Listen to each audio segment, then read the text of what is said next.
Hello, welcome to Oxford Heirlooms. In this video, we're attending to some of the details of finishing up the front neckline of the little dress. Now what I have done is I have already gone ahead and stitched two of the pieces of lace to the dress.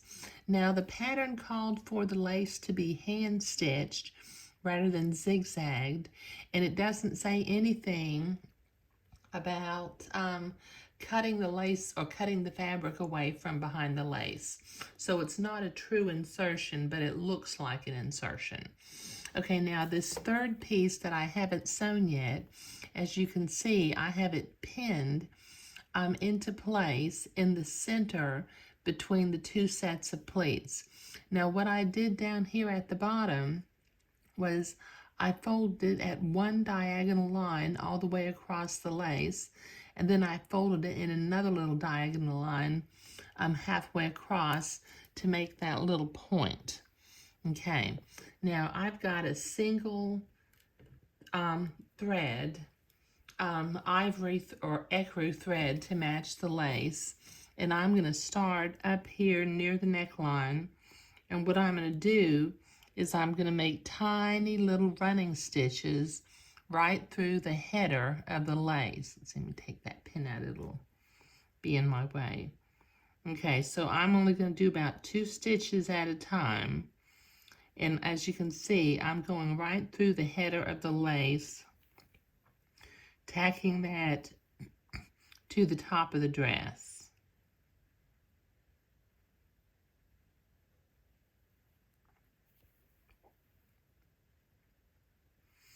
When I get down to the bottom, I will just continue to tack this lace into place with my needle and thread, and then I'll work my way back up to the top.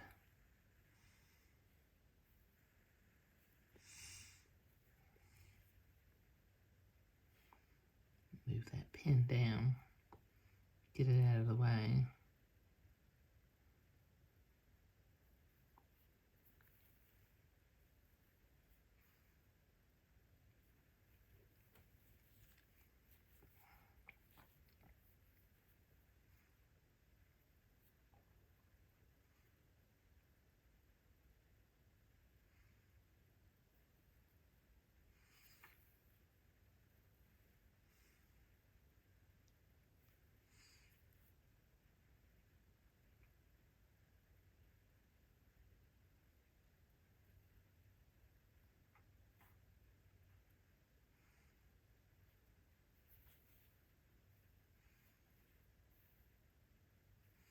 It's looking really nice, isn't it?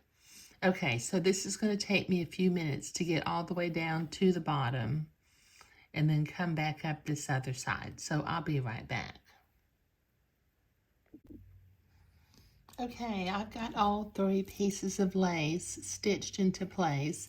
Now I need to draw a line with my friction erasable pen 1/4 of an inch away from the outside tucks on either side, because the tuck and embroidery guide shows I'm going to do 1, 2, 3, 4, 5 bullion roses.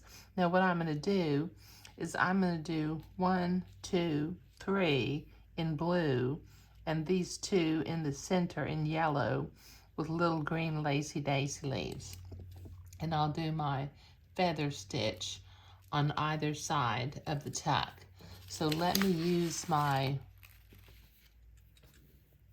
well, I think what I'm going to do first is I'm going to draw in my bullion roses.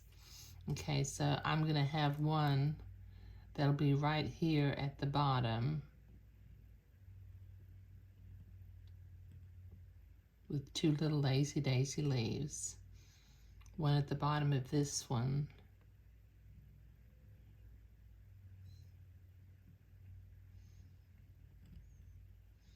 with 2 little lacy daisy leaves. One at the bottom of this one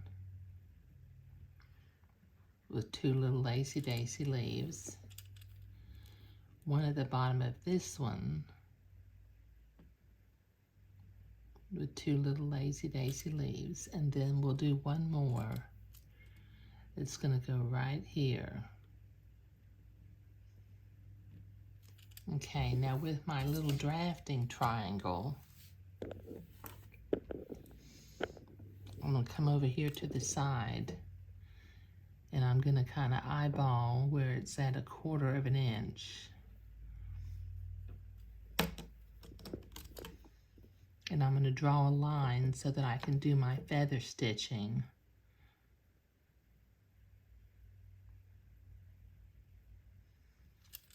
Along the side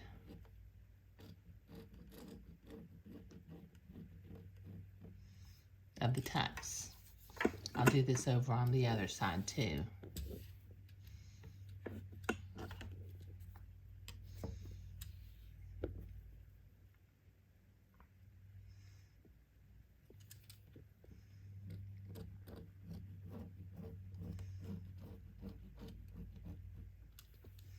There.